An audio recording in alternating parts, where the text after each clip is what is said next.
Amén. Muy bien, gloria a Dios. Entonces, vamos a continuar con el estudio de Segunda de Corintios. Vamos a ir ya ahora al capítulo 10, versículos del 1 al 8. Amén. Segunda de Corintios, capítulo 10, versículos del 1 al 8. El título de esta predicación es la importancia de la autoridad en la congregación. La importancia de la autoridad en la congregación. Regularmente cuando hablamos de autoridad es un poco complejo y es un poco difícil. ¿Por qué es un poco difícil? Porque a casi a nadie nos gusta estar sometidos bajo autoridad. Nuestro corazón humano, nuestro corazón rebelde se resiste a las órdenes, se resiste a estar bajo un orden, bajo una autoridad. Y esto tristemente ha sido desde el principio. Dios creó todo con un orden, pero el ser humano decidió ir por un camino de desorden, de desobediencia y no someterse por tanto a la autoridad. Desde un inicio Dios habló acerca de mandamientos, ¿verdad? Sabemos el primer mandamiento y único que había en el Edén era no coman de ese árbol. Era el único mandamiento que estaba ahí en el Edén. Y aún ese único mandamiento se quebrantó. Y entonces a partir de eso obviamente tuvo que haber consecuencias.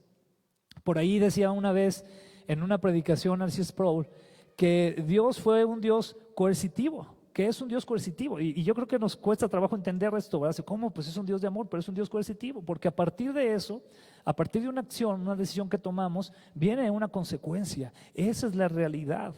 Tenemos que comprenderlo. Ya sea decisiones buenas o malas, vienen consecuencias. Y Dios, al establecer autoridad, al establecer mandatos para nuestra vida, cuando nosotros quebrantamos esos mandatos, hay consecuencias. Nos queda muy claro lo que dice Romanos 3:23, ¿verdad? Que todos hemos pecado, ¿verdad que sí? Y nos queda muy claro lo que dice Romanos 6:23, que dice que por cuanto todos pecaron, ¿están qué? Destituidos de la gloria de Dios. Todos hemos pecado, entonces hay un mandato de autoridad y al haber pecado la consecuencia es estar separados de Dios.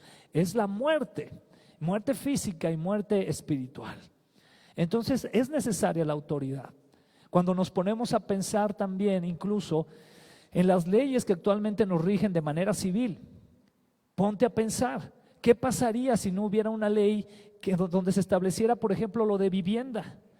Cualquier persona tomaría un terreno o incluso hasta tomarían pedazos de tu casa con la ley del más fuerte y a lo mejor intentarían ser dueños de eso. Pero hay autoridades, hay leyes y gracias a esas autoridades, esas leyes, es que podemos tener cierto orden. Imagínate si no estuviera penado el hecho de matar a alguien. ¿Cuántas venganzas, cuántas situaciones de odio no se hubieran ya suscitado si así tenemos altos índices de violencia? Ahora imagínate si no existiera una autoridad que pueda marcar límites. Eso es lo que hace la autoridad. Y la autoridad de Dios todavía va más allá de eso, porque la autoridad de Dios lo que hace es, en primer lugar, redimirnos, mostrarnos nuestra situación y a partir de mostrarnos nuestro pecado, nuestra rebeldía delante de Dios, entonces ejerce una autoridad. Podríamos ver en cuestión del Evangelio que el mandato de Dios es que creas. Ese es un mandato de Dios. Todo aquel que cree. Si puedes creer, decía el Señor Jesús, cree. Constantemente vemos eso en la palabra y es un mandato. No es algo como opcional. Si tú quieres ser redimido, si en tu corazón está el anhelo de conocer más a Dios, tienes que creer. Ya hemos dicho que debemos de creer en Dios, pero debemos también, más allá de eso, creerle a Dios. Lo hemos dicho muchas veces. Y por eso es necesario al creerle someternos a la autoridad de Dios. Cuando tú crees en el Señor es porque te sometes a su autoridad. Cuando tú crees y le crees al Señor es porque tú sabes que si Él dice, yo les digo que oren por sus enemigos, aunque en lo profundo de tu corazón tú odies a alguien, tú vas a humillarte y vas a decir, Señor, bendice a tal persona que me ha hecho daño, bendícela, porque le estás creyendo a Dios. Entonces se está sometiendo a esa autoridad. Pablo aquí comienza a hablar de una autoridad que era importante. De hecho, en el capítulo 10 vamos a ver cómo cambia ya el tono Pablo. Después de haber estado hablando de diferentes situaciones de reconciliación para la iglesia de los Corintios, después de estar hablando acerca de dar, acerca de todo lo que fue la reconciliación que estaban teniendo. Ahora cambia una temática y se va de manera muy directa a una de las situaciones que trajo división entre los corintios y Pablo. Entonces vamos a ver qué es lo que sucede aquí. Vamos a ver cómo cambia la temática de una manera muy drástica. Dice entonces en los primeros versículos, el capítulo 10, versículo 1 y 2, dice así: ahora yo, Pablo, les ruego con la ternura y bondad de Cristo, aunque me doy cuenta de que piensan que soy tímido en persona y valiente solo cuando escribo desde lejos.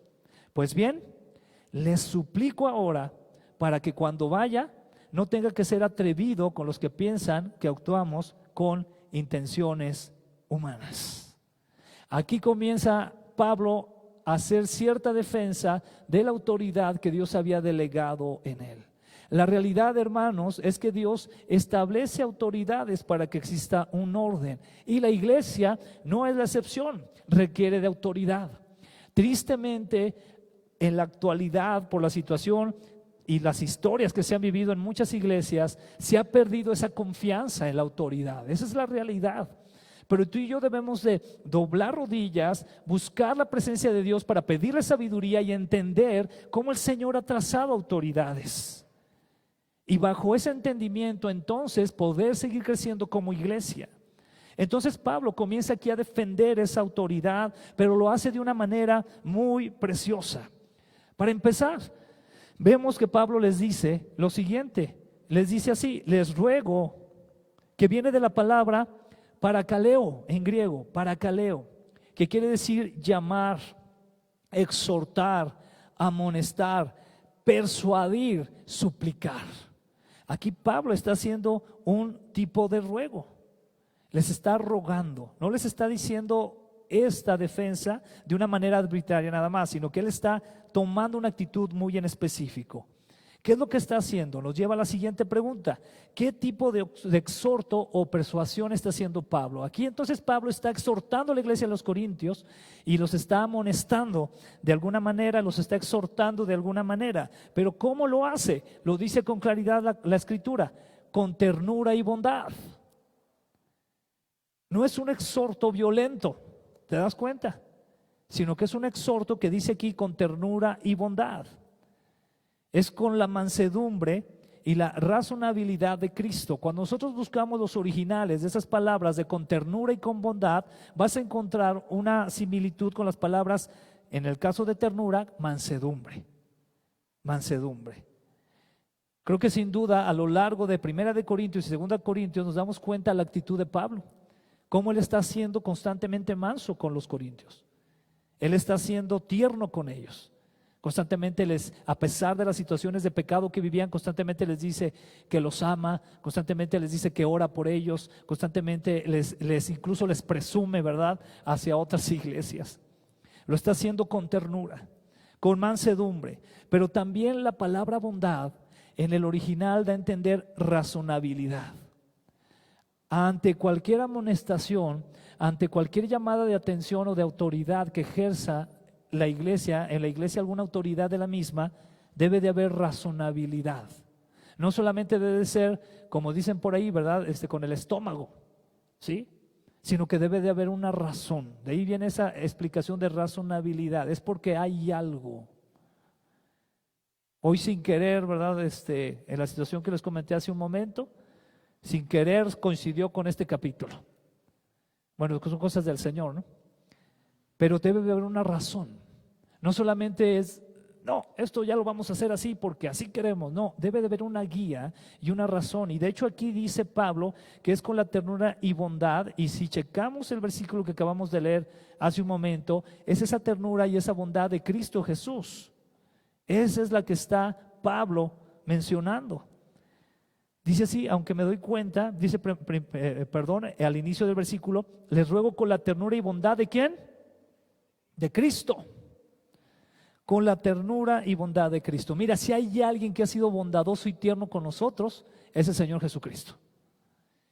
Imagínate, lo hemos dicho muchas veces, si el Señor actuara con nosotros conforme a lo que merecemos, ya estuviéramos deshechos. Pero Él es tierno, pero también nos lleva a entrar en razón, hermano. Dios es un Dios que le gusta también increíblemente razonar con nosotros. ¿Quieres un caso muy particular? Lee el libro de Job y te vas a dar cuenta cómo Dios en un momento le dice a Job: a ver, vamos a platicar, vamos a razonar. Increíble. Y yo creo que muchos de nosotros lo hemos vivido. Ha habido momentos en nuestra vida donde nos hemos preguntado: Dios, ¿por qué quieres esto para mí? Y Dios no se muestra intransigente, ¿verdad? Dice: porque así, punto, te callas. Muchas veces el Señor nos muestra en su amor. Nos va mostrando: mira, esto es por esto, hijo. Y entonces nos va quedando claro el panorama. Así de bueno es Dios. ¿Cuántos dan gracias a Él? Así de bondadoso es con nosotros. Entonces es con esa misma bondad, con esa misma ternura, esa misma razonabilidad que Pablo les está hablando ahora a los corintios. Vamos a continuar entonces. Vamos a los versículos 3 y 4. Dice la palabra así. Dice Pablo: somos humanos, pero no luchamos como lo hacen los humanos.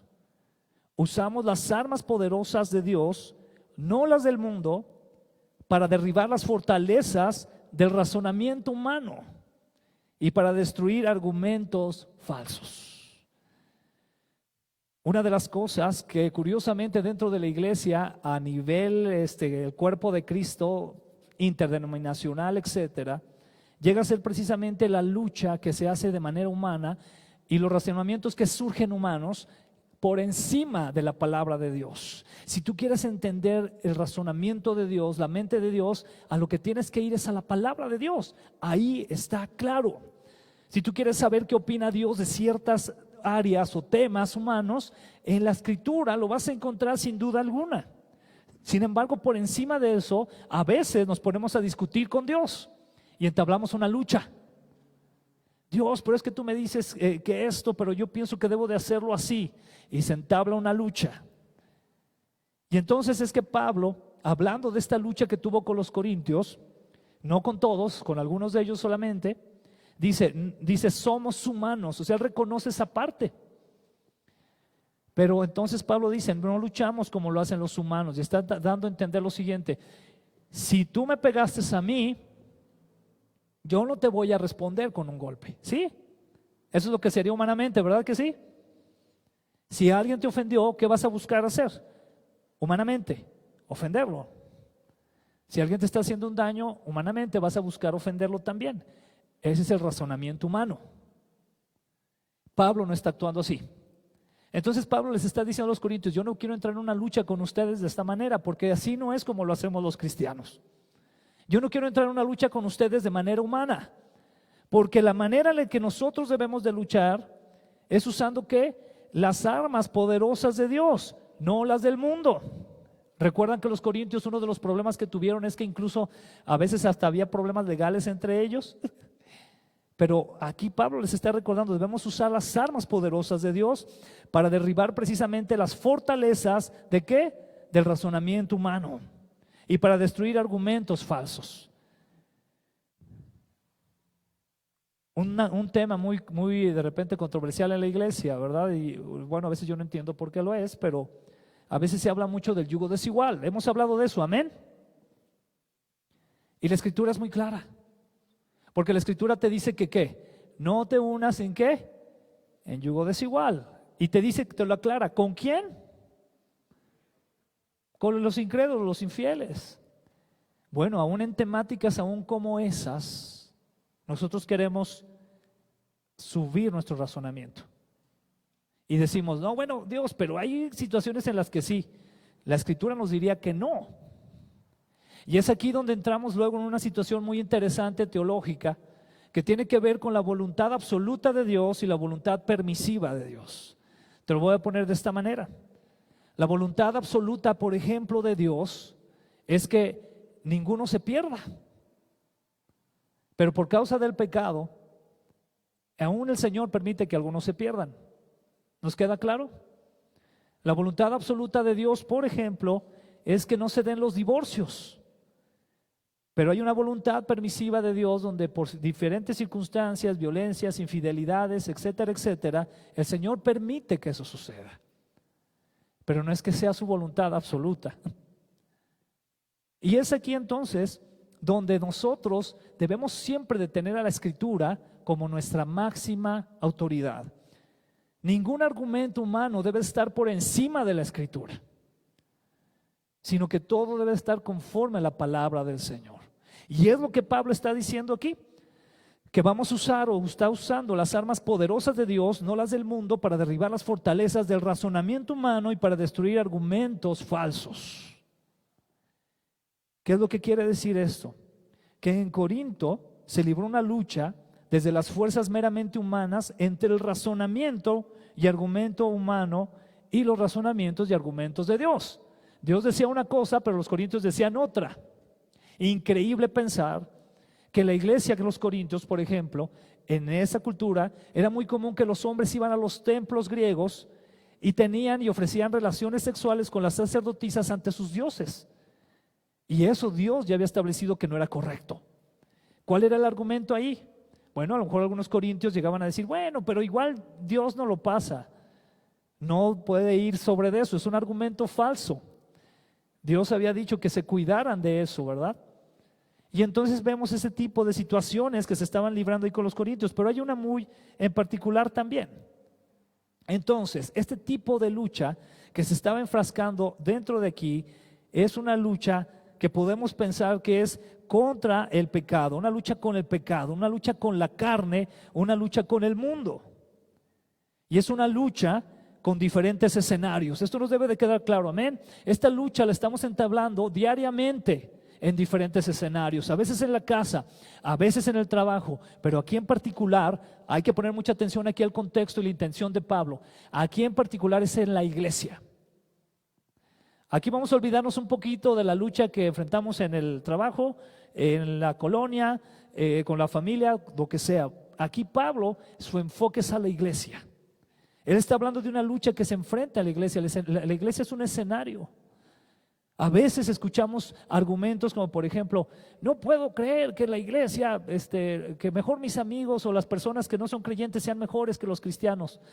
Pues tal persona no puede entenderlo porque no, se le ha olvidado que la Escritura dice que la cizaña, ¿dónde crece, hermano?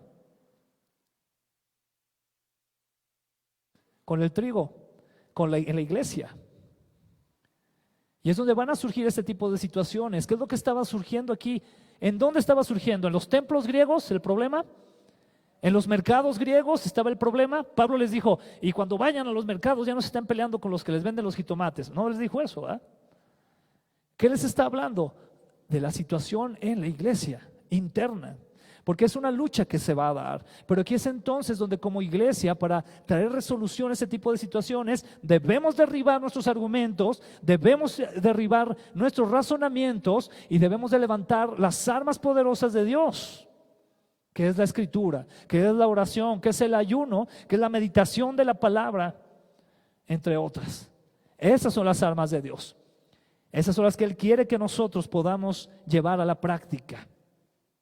Cuando nosotros vemos la palabra aquí, lucha, guerra o milicia, que es de la palabra en griego que se dice estrategia. ¿Te suena familiar? Estrategia. Estrategia, ¿verdad? Y se utilizaba para las expediciones militares, para las campañas militares, para los servicios militares. Te tengo una noticia, ¿estás listo? Desde el momento en que tú, por la gracia del Señor, entraste y fuiste parte de la familia de Dios, entraste a una milicia. Hemos hablado mucho a veces, o hemos escuchado mucho, ¿verdad? Ven a Cristo y tus problemas se van a acabar. Bueno, no creo. Se va a acabar el principal problema, que ya no vas a ser un enemigo de Dios. Ese es el primer problema que se va a acabar, ese sí. Y vas a ser perdonado por Cristo y vas a tener gracia en Cristo. Pero a lo mejor tus problemas se van a doblar. Pregúntales a los primeros cristianos que tuvieron que entrar al circo romano, a ser comidos por leones, a ser quemados en estacas. Dime si a ellos se les acabaron los problemas. Humanamente no, entraron a una lucha. Y tú y yo, cuando venimos a Cristo, nos hacemos enemigos. La carne, el mundo y Satanás mismo. Y son enemigos que ahí están. Y contra ellos es esa lucha. Y esos enemigos van a tratar de influenciar a la iglesia. Y entonces ahí es donde nosotros debemos de ceder a nuestros razonamientos meramente humanos. No quiere decir que no razones, espero que no me malinterpretes, pero debemos ceder lo que podamos razonar nosotros que no esté conforme a la palabra de Dios. que se levanta en contra de la palabra de Dios. Porque entonces, como creyentes, sabemos que la autoridad principal es la Escritura, la palabra del Señor. Y es así que con esas armas, fíjate lo que va a suceder. Versículo 5. Estando en esta milicia, usando estas armas poderosas de Dios, no nuestras armas humanas, ¿qué es lo que va a suceder? Lo siguiente, versículo 5 dice así: destruimos todo obstáculo de arrogancia que impide que la gente conozca a Dios. Capturamos los pensamientos rebeldes y enseñamos a las personas a obedecer a Cristo. Me encanta la narrativa de Pablo, cómo empieza a usar estas metáforas, estas analogías. Él nos está situando en un campo de batalla, en una milicia donde tú y yo somos parte de un escuadrón, de un regimiento. Y en ese lugar, ¿qué es lo que vamos a tener que hacer? Ir y destruir un obstáculo de arrogancia. Uno de los imperios más poderosos de manera militar fue el Imperio Romano. Tú puedes leer sobre las estrategias militares que tenían y eran muy perfeccionadas. Formaciones defensivas y ofensivas donde nadie los podía parar.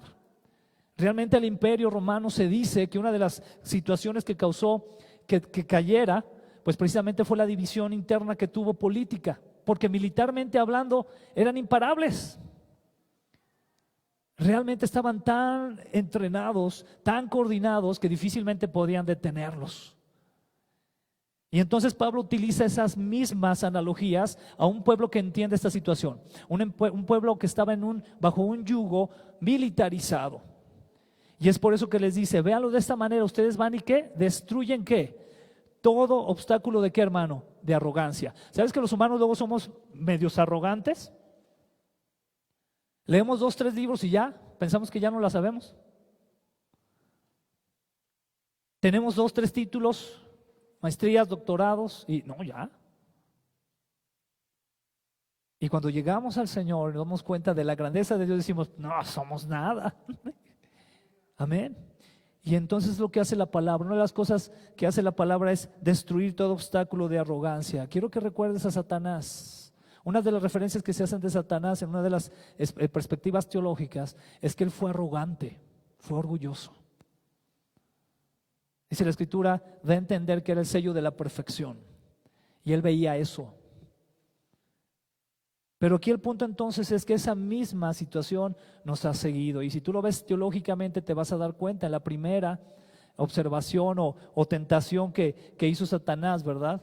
Que le dice a la mujer que pues serían como Dios, imagínate. Le dice a Eva, pues van a ser como Dios.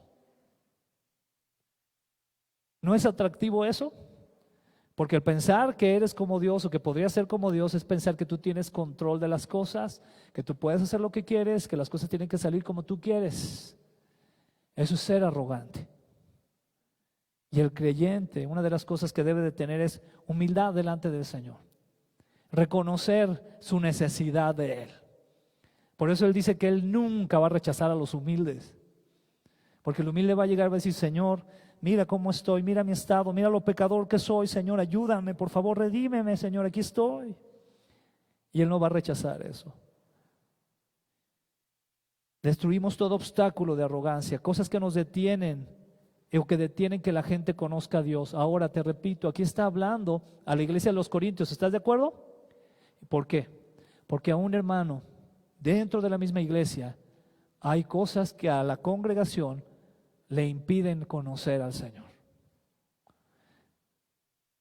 Tú puedes tener una vida de años en la iglesia, pero puede ser que no le conozcas. Puede ser por tu arrogancia. Y es ahí cuando la Escritura entra y destruye eso. Y me encanta la siguiente parte, dice: capturamos los pensamientos rebeldes. ¿No? Y se está imaginando Pablo a la milicia cuando captura a los rebeldes, a los enemigos, a los esclavos, lo que sea, y los está capturando. Y así nuestros pensamientos que se rebelan delante de Dios. Nuestros pensamientos se rebelan muy seguido delante de Dios, ¿verdad que sí? Dios, acabo de leer esto en la palabra, acaban de predicar esto, en tal video, tal predicación vi esto, y te toca el Espíritu, te habla tu corazón y los pensamientos comienzan: están exagerando, tranquilo. No es así, espérate. Es para algunos, tú no estás tan mal, tú tranquilo. Nos empezamos a rebelar, nuestra mente se empieza a rebelar. Y entonces Pablo dice que capturamos esos pensamientos rebeldes. ¿Y qué dice? Y enseñamos a las personas ¿a qué? A obedecer a Cristo. Eso es lo que llamamos discipulado. Tú y yo venimos delante del Señor por su gracia, y si tú has decidido seguir a Cristo, te felicito. Es obra del Espíritu Santo, es un paso que Él te ha permitido dar, has tomado ese paso de fe, pero no termina ahí todo. Tú debes de crecer en el Señor, debes de aprender ¿a qué? A obedecer a Cristo. Y te digo algo, esto lo estamos aprendiendo día a día, empezando por el que te habla aquí enfrente. Día a día el Señor te habla y te dice, esto es así, hijo, tienes que hacer así, tienes que actuar así, te tienes que comportar así. Y entonces tú tienes una de dos: entrar en tus propios argumentos y razonamientos e irte por ahí, o decir, sí, Señor, es por ahí, entonces ayúdame, y en seguir y obedecer a Cristo. Una prueba muy grande, hermano, de que amamos al Señor es lo que Él dijo. ¿Qué dijo el Señor? Si me amas, ¿qué? Obedece a mis mandamientos. O sea, el Señor dijo, no me estés diciendo tanto, ¿verdad? No estés pensando que porque cantas bonito, porque vienes todos los domingos. Obedéceme. Si me amas, obedéceme. Eso dice el Señor Jesucristo. Y entonces es capturar esos pensamientos que luego tenemos, que se revelan, y que seamos enseñables para obedecer a Cristo. Amén. ¿Qué más hacemos en este servicio militar? Bueno, lo que estamos haciendo entonces, como ya lo mencioné, es destruir todo obstáculo de arrogancia que impida conocer a Dios. Es capturar los pensamientos rebeldes y es enseñar a la gente a obedecer a Cristo. Yo doy gloria a Dios, de veras, y no es por presumir, ¿ok? Pero sí quiero comentarles. Doy gloria a Dios porque hoy un poquito antes de las 10:30 ya estaban llegando los hermanos a tomar los cursos bíblicos que se empezaron hoy otra vez. Gloria a Dios, hermano. Porque eso quiere decir que de alguna manera, por la gracia del Señor, queremos conocerle más. Es decir, no nos estamos conformando con lo que escuchemos cada domingo, sino que queremos conocerle más. Y esa es la actitud que debemos de tener delante del Señor. Debemos entonces aprender cada día a obedecer más y más al Señor. Y todo esto nos habla entonces de una estrategia. ¿Recuerdas que la palabra ahí militar o lucha o de milicia que está utilizando es en griego estrategia? Bueno, ¿qué nos está diciendo Pablo? Que es una estrategia que puede llevar a los creyentes a humillarse ante el Señor, y no solamente humillarse ante el Señor, sino a someterse a la autoridad de Cristo, renunciando a toda rebeldía. Y es cuando tú dejas ya de pelear con Dios. Cuando tú empiezas a decir, Señor, pero pues es que esto no ha de estar tan mal. Y Dios te dice, el Espíritu te habla claramente y te está diciendo, sí está mal. Y entonces tú dices, ok, Señor, ya, me humillo, voy a obedecerte. Pero entonces es una estrategia la que tenemos que seguir. Y esto es lo que Pablo les está diciendo. ¿Cuáles o qué fundamentos podemos tener? Bueno, Pablo también les escribe a los Efesios en el capítulo 6, versículos 11 y 12, y habla de la armadura de Dios. ¿Cuántos recuerdan la armadura de Dios? ¿Y qué dice? Pónganse una que otra parte de la armadura. Pónganse toda la armadura de Dios para poder mantenerse como firmes contra las estrategias del diablo. Porque ahí te va una noticia. El diablo está muy organizado. El mal, Satanás, está muy organizado. Y él no pierde, perdón lo que voy a decir, no me interpretes también, pero no pierde el tiempo. Él está estudiando, él lleva lleva milenios estudiando a la humanidad. Te voy a decir algo que es bíblico, amén. El diablo no conoce tus pensamientos, ¿tú sabes eso? O sea, el diablo no puede, él no puede ver lo que estás pensando. Eso solo lo hace Dios. Dios es el único que es omnisciente, pero el diablo no. ¿Cómo es que conoce tanto la humanidad? ¿Sabes cómo? Como los científicos, ¿verdad? Por observación. Está observando cómo somos. Está observando. Ahora, el diablo no es un ser omnipresente tampoco. Eso es un atributo de Dios. Dios está en todos lados, ¿no? Ya hemos hablado que no solamente físicamente, sino incluso en el poderío de Dios. Dios puede estar en el pasado, presente y en el futuro. Así es de poderoso Dios. Pero Satanás no puede hacer eso. Entonces, ¿sabes qué? Como no puede estar en todos lados, tiene también sus achichincles que están obedeciéndole y que están observando cómo te comportas, qué es lo que te hace caer, por dónde flaqueas. Y Él nunca va a llegar con un susto a tu vida, nunca va a llegar con cuernos y alas de dragón y fuego a su alrededor y ojos así. No, Él va a llegar muy sutilmente con aquello que a ti te agrada, pero que desagrada a Dios. Está analizándote, nos está analizando. Por eso dice aquí la palabra que debemos de ponernos toda la armadura para mantenernos firmes contra esas estrategias. Es decir, está generando estrategias militares en esta lucha. Y entonces dice en el 12, pues no luchamos contra enemigos de carne y hueso, amén. Si tú pensabas que tu peor enemigo es el compañero de trabajo, no está ahí tu lucha. Si tú pensabas que tu peor enemigo era tu familiar al que no le quieres hablar, no es tu lucha. A ellos solamente de alguna manera el diablo también los está usando, lo voy a decir también con cuidado, para que tú estés en esa situación o sentimiento. La lucha está arriba. Cuando alguien se enoje contigo, ponte a pensar en esto. No viene exactamente de esa persona, viene de más arriba. Y ahí vemos nosotros, pues no luchamos contra enemigos de carne y hueso, sino contra ¿qué? Contra gobernadores malignos y autoridades ¿de dónde? Ok, hay a veces interpretaciones que se han querido dar y también pueden tener cierta connotación a que se refiere también a toda autoridad o ley humana que está en contra de Dios. Pero aquí el original, por eso me gusta mucho la versión NTV, porque viene de los originales, que dice autoridades del mundo ¿qué? Invisible.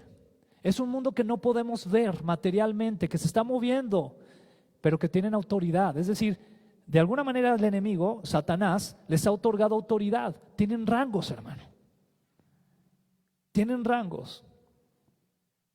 A mí me llama mucho la atención y esto te pido que lo estudies más. Amén. Lo que te voy a decir, te pido que lo estudies más, pero es de llamar mucho la atención. Cuando tú y yo vamos al libro de Daniel y vemos lo que sucedió en Daniel, que Daniel estaba orando al Señor y no recibía respuesta de Dios. ¿Te acuerdas de ese pasaje?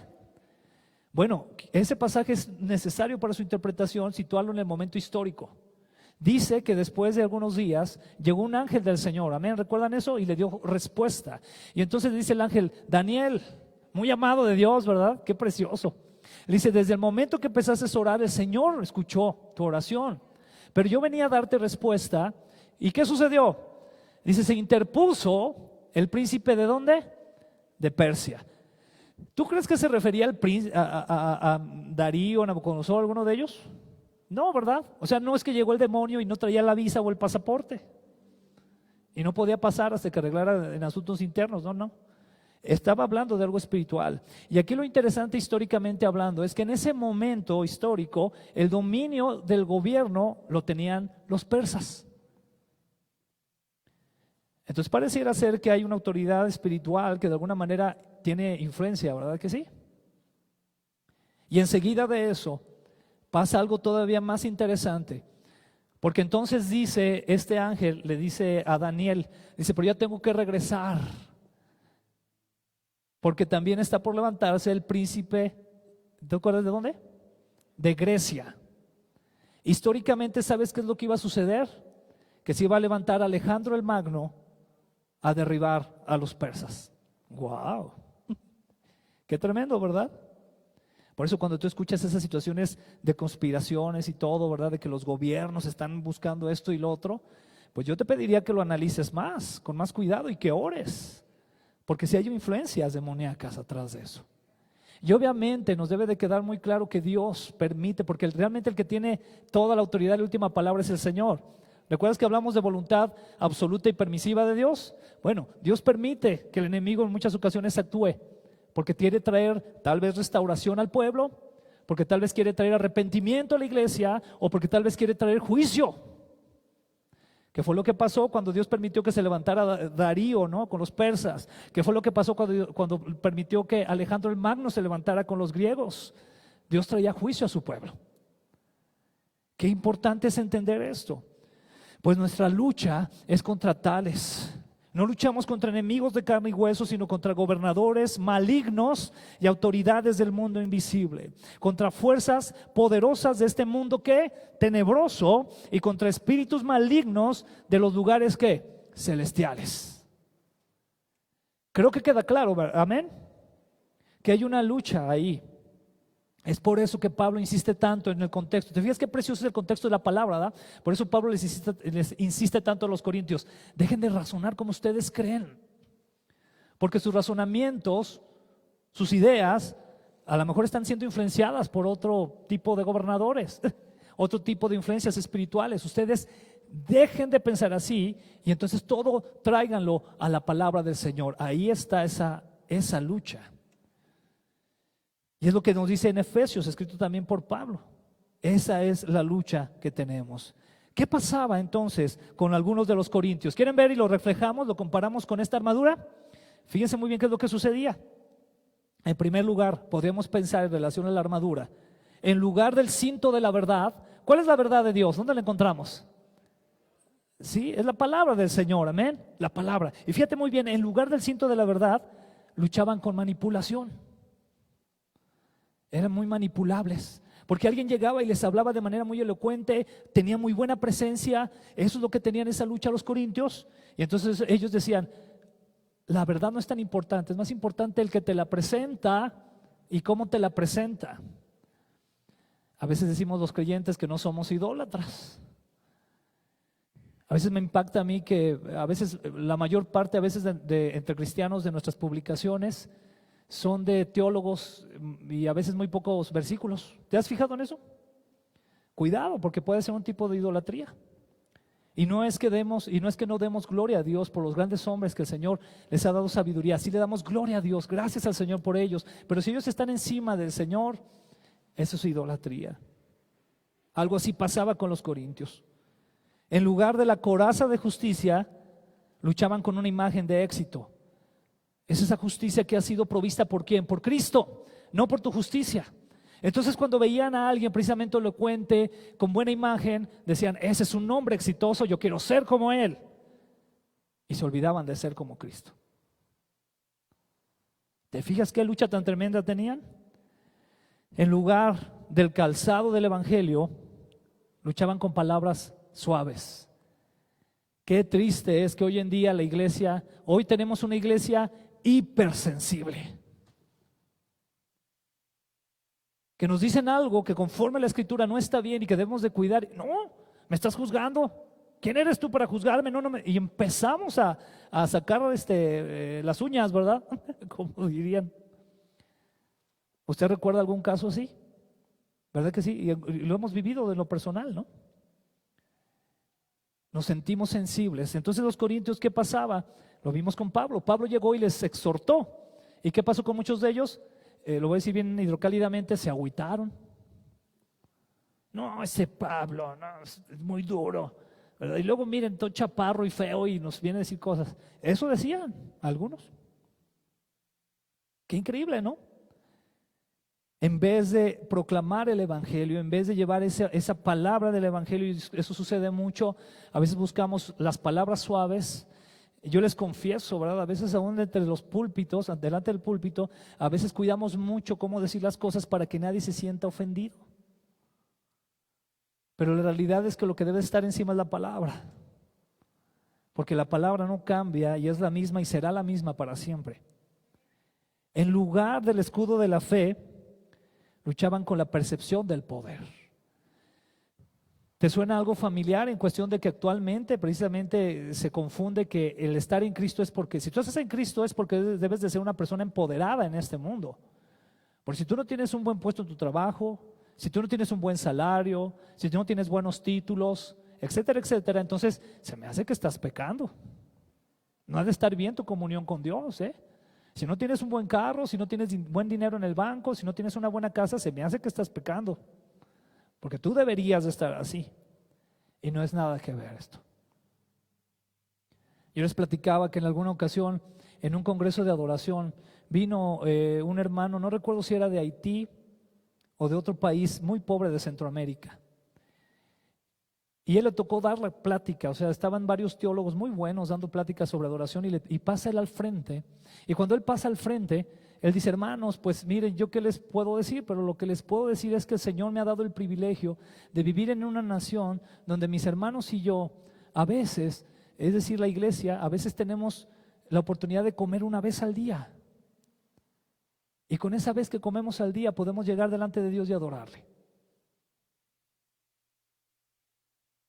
No tiene nada que ver precisamente con la percepción del poder, sino la gracia de Dios. Si tú has sido bendecido, qué bueno, gloria a Dios. Me refiero económicamente, pero créeme, así tengas todos los títulos y todo el dinero, lo que tú quieras, la mayor bendición que tenemos es el perdón de Dios, la gracia de Dios sobre nuestra vida. Esa es la mayor de todas. Esa es la mayor. Pues entonces los corintios tenían esta lucha que estamos hablando aquí. Vamos a ir avanzando, versículos 6 y 7, dice así: y una vez que ustedes lleguen a ser totalmente obedientes, fíjate lo que va a hablar ahorita Pablo, castigaremos a todo el que siga en desobediencia. Versículo 7, fíjense en los hechos evidentes. Los que afirman que pertenecen a Cristo deben reconocer que nosotros pertenecemos a Cristo tanto como ellos. ¿Sabes que pasa algo muy interesante cuando tú estás en Cristo, hermano? No porque seas el gran cristiano, amén, sino porque eres obediente al Señor. La obediencia aquí es clave. Aquí es clave la obediencia. Tú eres obediente al Señor, estás buscando agradarle. Cuando tú eres obediente, entonces entras en un sentir donde te das cuenta, de verdad, por el Espíritu de Dios te das cuenta quiénes más están en ese sentir que tú. Y también de alguna manera el Espíritu Santo te hace ver quiénes no. Y eso es muy interesante, porque es obra del Espíritu de Dios. Pero entonces cuando hay alguien que está insistiendo en la desobediencia, Pablo toma esa autoridad de decir: castigaremos a tal persona. Y es lo que dice la Escritura. Muy interesante las palabras en griego que utiliza para dar esta connotación. Usa la palabra ekdikeo, que quiere decir ejecutar el derecho y la justicia. Los que saben de leyes van a entender muy bien esto. Ejecutar el derecho y la justicia para castigar. Es decir, Dios no castiga de la nada. Estamos muy acostumbrados en nuestra cultura a eso, ¿verdad? Una cultura de corrupción, ¿verdad? Que sí, que a veces hay muchos inocentes aún en los penales. Pero te digo algo, Dios no es así. Si hay algo que Dios tiene que obrar es por algo, porque Él es justo. Él es justo. Y es esa misma justicia la que nos pide que podamos ejercer en autoridad en la iglesia. Entonces, ¿qué tenemos aquí? Tenemos el verdadero creyente viendo los hechos evidentes y de esa manera reconociendo a los otros creyentes. ¿Sabes qué dijo el Señor Jesucristo? Los vas a reconocer porque siempre van a la iglesia todos los domingos. Con eso vas a saber que ellos son mis seguidores. Los vas a reconocer porque han estudiado mucho de mí. Los vas a reconocer porque dan mucho dinero a la iglesia. ¿Eso dijo el Señor? ¿En qué dijo el Señor? Por sus frutos. Y hay un fruto muy claro de la Escritura, que es el fruto del Espíritu de Dios, y tú lo conoces, que es gozo, que es paz, que es paciencia, es benignidad, es templanza, es dominio propio. Eso solamente lo da el Espíritu. Tú no puedes. Solo el Espíritu de Dios te hace amar a una persona complicada.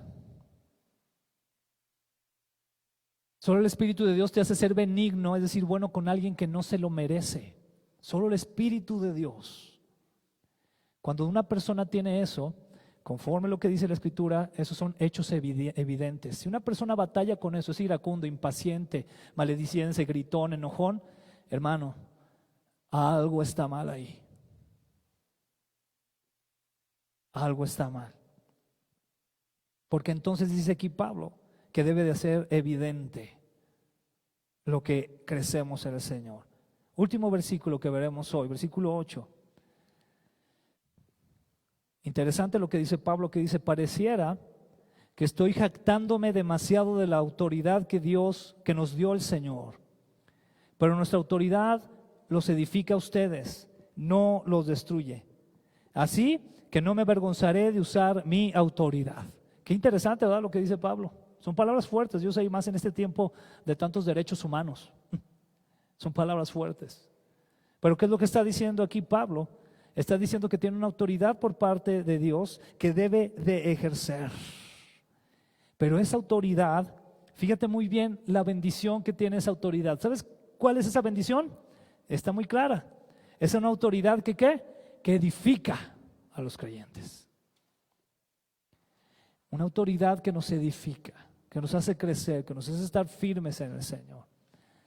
Por eso, hermano, la próxima vez que algún servidor de la iglesia se acerque y te exhorte, te dé una palabra de, iba a decir de regaño, ¿verdad? Pero pues algo así. No te entristezcas. Es para tu edificación. Y créeme que es bien difícil, es una lucha, créeme, el tener que llegar con alguien y decirle, mira, estoy viendo esto, ¿verdad? Y con esa bondad, con esa razonabilidad, con esa ternura del Señor Jesucristo, acercarte y decir, mira, estoy viendo esto y quiero platicar contigo. Mira, lo noto esto y esto, te ayudo a orar, te ayudo, vamos a leer la escritura, lo que sea. Pero entonces tú debes de acercarte con ese amor. Y si alguien se acerca así a ti, dale gracias a Dios, porque es para tu edificación. Y obviamente debes de reconocer esos frutos evidentes, ¿no? Pero por algo se está acercando a ti. Yo te quiero decir algo. En la iglesia yo le doy gloria a Dios, porque hay hermanos y hermanas, servidores de aquí de la iglesia que están responsables de diferentes ministerios, que créeme que se preocupan mucho por ustedes. Créemelo. Yo constantemente recibo mensajes o llamadas de ellos donde me dicen, oye, Alex, fíjate que esto, fíjate que aquello está pasando, ¿qué hacemos? ¿Cómo le hacemos aquí o allá? Y yo le doy gracias a Dios por eso. Porque te voy a decir algo como amigo, amén. Para nosotros lo más fácil sería, hagan lo que quieran. Vivan como quieran, ¿verdad? O sea, vengan a la iglesia los domingos y vamos a tratar de que pasen un momento agradable y bonito y ahí nos vemos el próximo domingo. Eso no es lo que hace el Señor Jesucristo. Constantemente el Señor Jesucristo está ayudándonos, está edificándonos, está amonestándonos, nos ayuda a crecer en Él. Ese es el amor de Dios. Te voy a decir algo, cuando alguien verdaderamente te ama, va a buscar que tú crezcas, que seas edificado. Pero a veces la edificación duele, no es fácil. Pero lo que el Señor nos ha enseñado es eso, que Él quiere edificar a su iglesia. ¿Y con quién la está edificando? Con su misma iglesia, con nosotros. Cierra tus ojos y vamos a orar